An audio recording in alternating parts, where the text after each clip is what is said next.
Ils sont originaires de Papeete, Fa'a, Moorea ou encore de la Presqu'île. Tous volontaires, ils découvrent ce matin les moyens de l'armée de l'air et de la force d'aéronautique navale regroupée ici à Fa'a. Pour ce premier groupe, la visite commence sur le tarmac avec le CASA. Je suis vraiment contente d'être entrée à l'intérieur pour la première fois. C'est vrai? Oui. C'est impressionnant. Carrément impressionnant. Qu'est-ce que tu as posé comme question?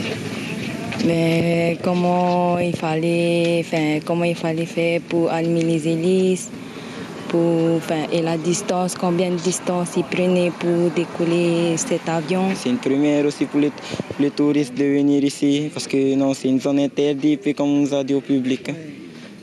Et là, tu pourras raconter. Oui, on pourrait raconter, on s'est vanté même. Direction ensuite le hangar où est entreposé un Falcon 200 affecté à la surveillance maritime. L'occasion pour ces jeunes de s'installer dans le cockpit et de poser toutes les questions qui leur passent par la tête.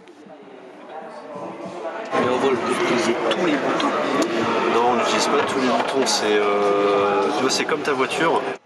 Quelques mètres plus loin, dans un autre hangar, ce sont les mécaniciens aéronautiques qui se font une joie de répondre aux questions sur les paramètres techniques de cet hélicoptère Dauphin de la flottille 35F. Vraiment, c'est impressionnant quand même quand tu vois la grandeur nature des avions et tout. Ça te donne envie de faire un métier dans l'armée plus tard ou... Ouais, un peu quand même. Brian, c'est confortable? Pas vraiment, mais récupérer un pied avec nous. J'aime bien. Deux. On peut allonger les pieds, du site. c'est et après, soit on fait le largage avec eux, c'est derrière Amiri, c'est ce qu'on a fait. C'est la première fois que tu viens visiter l'hélicoptère? Soit on la première fois, je monte dedans. J'aimerais bien aller faire un petit tour, mais je peux pas, on dirait. La visite s'est terminée sur une démonstration d'un maître-chien ou comment appréhender un individu armé. Après une semaine passée dans les rangs du SNU, le bilan est plutôt positif. On a beaucoup travaillé avec les jeunes, on a travaillé particulièrement sur les règles parce qu'ils ont besoin, ces jeunes ont besoin d'avoir un cadre, d'avoir des repères, c'est ce qui a été fait. À côté quand même, il y a beaucoup de découvertes.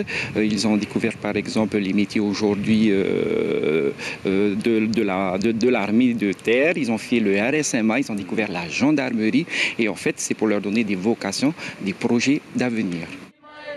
Ce jeudi, les 48 volontaires du service national universel défileront sur l'avenue Povana lors du traditionnel défilé du 14 juillet avant de retrouver leur famille le lendemain.